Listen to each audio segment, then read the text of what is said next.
ಶ್ರೀ ಗುರುಭ್ಯೋ ನಮಃ. ನಂದಿವಾಹಿನಿಯ ಸಮಸ್ತ ವೀಕ್ಷಕರಿಗೂ ರಾಶಿ ಭವಿಷ್ಯ ಕಾರ್ಯಕ್ರಮಕ್ಕೆ ಸುಸ್ವಾಗತ. ಪ್ರದೀಪ್ ನಾಡಿಗ್, ಆಧ್ಯಾತ್ಮಿಕ ಚಿಂತಕ ಹಾಗೂ ರೇಖಿ ಚಿಕಿತ್ಸೆ, ಸಂಮೋಹಿನಿ ಚಿಕಿತ್ಸೆ, ಜ್ಯೋತಿಷ್ಯ, ವಾಸ್ತು ಇದರಲ್ಲಿ ಅಧ್ಯಯನವನ್ನು ಮಾಡ್ತಾ ಇರ್ತಕ್ಕಂಥವರು. ನವೆಂಬರ್ ತಿಂಗಳ ರಾಶಿ ಭವಿಷ್ಯಕ್ಕೆ ನಾವು ಮೊದಲು ಶಿವನನ್ನು ಪ್ರಾರ್ಥನೆ ಮಾಡಿ, ಯಾಕಂದರೆ ಕಾರ್ತಿಕ ಮಾಸದಲ್ಲಿ ಕಾರ್ತಿಕೇಶ್ವರನ ಆರಾಧನೆ ವಿಶೇಷವಾಗಿ ನಡೀತದೆ. ಹಾಗಾಗಿ ಶಿವನ ಆರಾಧನೆಯನ್ನು ಮಾಡ್ತಾ, ಪ್ರಾರ್ಥನೆಯನ್ನು ಮಾಡ್ತಾ ನಾವು ವೃಶ್ಚಿಕ ರಾಶಿಯ ಒಂದು ಫಲವನ್ನು ನವೆಂಬರ್ ತಿಂಗಳಲ್ಲಿ ಹೇಗಿದೆ ಅಂಥೇಳಿ ಚಿಂತನೆಯನ್ನು ಮಾಡೋಣ. ಓಂ ಶ್ರೀ ಗುರುಭ್ಯೋ ನಮಃ. ಹರಿ ಓಂ. ನಮೋ ಅಸ್ತು ನೀಲಗ್ರೀವಾಗ ಸಹಸ್ರಾಕ್ಷಾಜ ಪೀಠುಷೇ ಅಥೋಜೇ ಅಸ್ಯ ಸತ್ವರೋಹಂತೆಭ್ಯೋ ಕರನ್ನಮಃ. ವೃಶ್ಚಿಕ ರಾಶಿ ಕುಜನ ಒಂದು ಆಧಿಪತ್ಯದ ಒಂದು ಮನೆ, ಒಂದು ರಾಶಿಯ ಅಧಿಪತಿ ಕುಜ ಆಗಿರ್ತಾನೆ.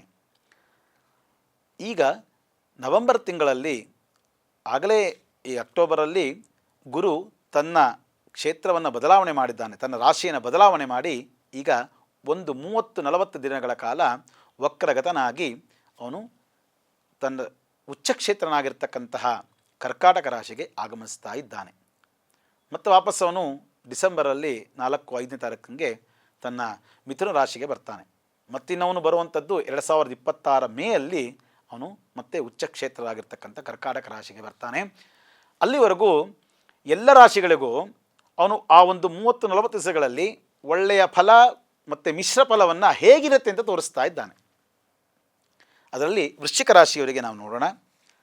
ಭಾಗ್ಯಸ್ಥಾನಕ್ಕೆ ಗುರುವಿನ ಆಗಮನ. ಉಚ್ಚ ಗುರು ಸಂತೋಷವಾಗಿರ್ತಕ್ಕಂಥ ಭಾಗ್ಯವನ್ನು ಕೊಡ್ತಾನೆ. 9ನೇ ಮನೆಯಲ್ಲಿ ಭಾಗ್ಯಸ್ಥಾನ. ಏನು ಭಾಗ್ಯ? ಅವರವರ ವಯಸ್ಸಿಗೆ ಅನುಗುಣವಾಗಿ ವಿದ್ಯಾರ್ಥಿಗಳಿಗೆ ವಿದ್ಯೆಯ ಭಾಗ್ಯ, ಸಂತಾನ ಅಪೇಕ್ಷೆಗಳಿಗೆ ಸಂತಾನದ ಭಾಗ್ಯ, ವಿವಾಹದ ಭಾಗ್ಯ, ಗೃಹ ಭಾಗ್ಯ, ಉದ್ಯೋಗದ ಭಾಗ್ಯ, ಇವೆಲ್ಲವನ್ನು ಆ ಗುರು 9ನೇ ಮನೆಯಲ್ಲಿ ಕೊಡ್ತಾನೆ, ಭಾಗ್ಯದಲ್ಲಿ ಕೊಡ್ತಾನೆ ಅಂಥೇಳಿ.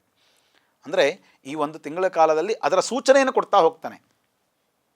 ಅದರ ಸೂಚನೆ ಹೇಗಿರ್ತದೆ, ಮುಂದೆ ಒಂದು ಒಳ್ಳೆಯ ಕಾಲ ಬರುತ್ತೆ ಅಂತಕ್ಕಂಥ ಒಂದು ಸೂಚನೆಯನ್ನು ಆ ಭಾಗ್ಯದಲ್ಲಿ ಗುರು ಕೊಡ್ತಾನೆ. ಅನಂತರ ವಿದ್ಯಾರ್ಥಿಗಳಿಗೆ ಬಹಳ ಅನುಕೂಲ, ಜ್ಞಾಪಕ ಶಕ್ತಿ ಹೆಚ್ಚಾಗ್ತಕ್ಕಂಥದ್ದು. ಹಾಗೆ ಗುರುವಿನ ಅನುಗ್ರಹದಿಂದ ಪರೀಕ್ಷೆಗಳಲ್ಲಿ ಉತ್ತಮವಾಗಿರ್ತಕ್ಕಂಥ ಉತ್ತೀರ್ಣವನ್ನು, ಒಳ್ಳೆಯ ಅಂಕವನ್ನು ಪಡೀತಕ್ಕಂಥದ್ದು.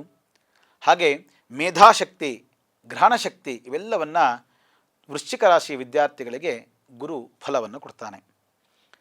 ವಿಶೇಷವಾಗಿ ವೃತ್ತಿಪರ ಶಿಕ್ಷಣಕ್ಕೆ,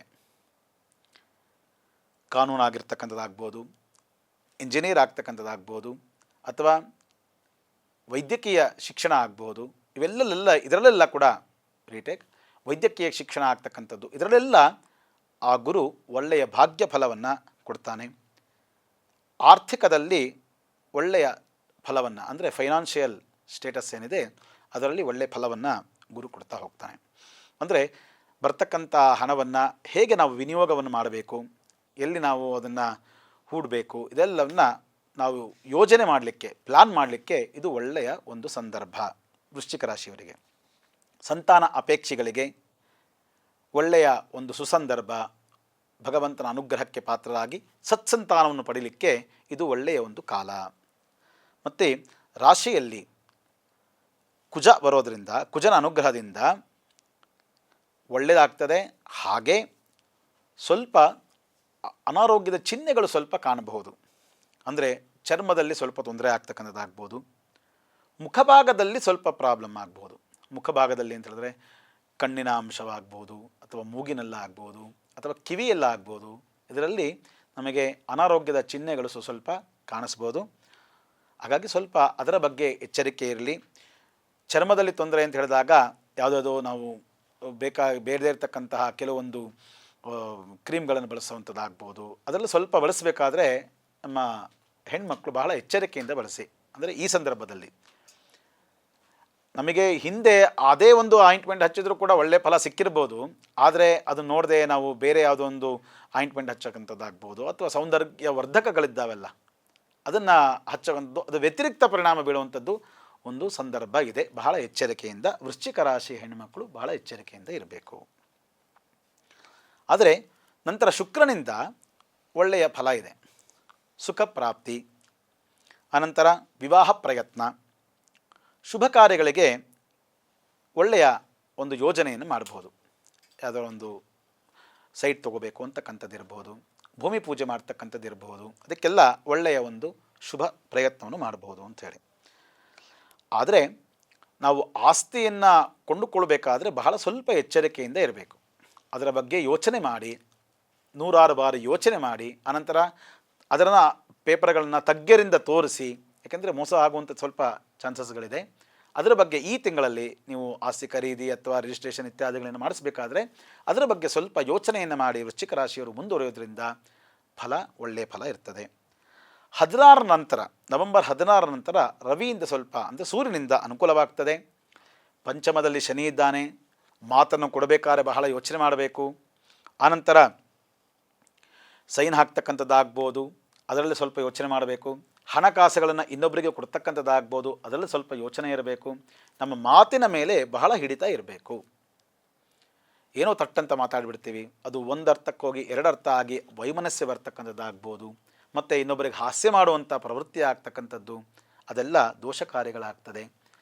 ಹಾಗಾಗಿ ಶಿವನ ಆರಾಧನೆಯನ್ನು ಮಾಡೋದರಿಂದ, ವಿಶೇಷವಾಗಿ ತಿಲದಾನ, ಎಳ್ಳನ್ನು ದಾನ ಮಾಡ್ತಕ್ಕಂಥದ್ದಾಗ್ಬೋದು.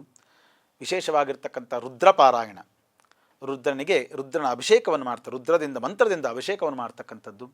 ತೈಲಾಭಿಷೇಕವನ್ನು ಎಳ್ಳೆಣ್ಣೆಯಿಂದ ಅಭಿಷೇಕವನ್ನು ಮಾಡ್ತಕ್ಕಂಥದ್ದು, ಇವೆಲ್ಲ ಆಗ್ತಕ್ಕಂತಹ ದೋಷಗಳನ್ನು ನಿವಾರಣೆ ಮಾಡಲಿಕ್ಕೆ ಅನುಕೂಲ ಆಗ್ತದೆ. ಅದು ವಿಶೇಷವಾಗಿ ಶಿವಪಂಚಾಕ್ಷರಿ ಜಪ, ಶಿವನ ಒಂದು ಮಂತ್ರ ನಮಃ ಶಿವಾಯ ಮಂತ್ರ ಇದೆಯಲ್ಲ, ಆ ಮಂತ್ರವನ್ನು ಜಪ ಮಾಡೋದರಿಂದ ತೊಂದರೆಗಳನ್ನು, ಬರುವಂತಹ ದೋಷಗಳನ್ನು ಎದುರಿಸುವಂತಹ ಶಕ್ತಿ, ಆ ದೋಷಗಳನ್ನು ನಿವಾರಣೆ ಮಾಡ್ತಕ್ಕಂಥ ಶಕ್ತಿ ವೃಶ್ಚಿಕ ರಾಶಿಯವರಿಗಿದೆ. ಹಾಗೆ ಆ ನವೆಂಬರ್ ತಿಂಗಳು ಕಾರ್ತಿಕ ಮಾಸ ವೃಶ್ಚಿಕ ರಾಶಿಯವರಿಗೆ ಶುಭ ಫಲಗಳನ್ನು ಕೊಡಲಿ ಅಂಥೇಳಿ ನಾನು ಆ ಶಿವನಲ್ಲಿ ಪ್ರಾರ್ಥನೆ ಮಾಡ್ತಾ ಈ ಒಂದು ರಾಶಿ ಭವಿಷ್ಯ ಕಾರ್ಯಕ್ರಮಕ್ಕೆ ಮಂಗಳವನ್ನು ಮಾಡ್ತಾ ಇದ್ದೀನಿ. ಹಾಗೆ ಮುಂದಿನ ರಾಶಿ ಭವಿಷ್ಯ ಕಾರ್ಯಕ್ರಮಕ್ಕೆ ಅದರಲ್ಲಿ ಭೇಟಿಯಾಗೋಣ. ಎಲ್ಲರಿಗೂ ಕೂಡ ನಮಸ್ಕಾರ. ಸಮಸ್ತ ಸನ್ಮಂಗಲಾನಿ ಭವಂತು. ಓಂ ತತ್ಸತ್. ಹರಿಕೃಷ್ಣಾರ್ಪಣಮಸ್ತು.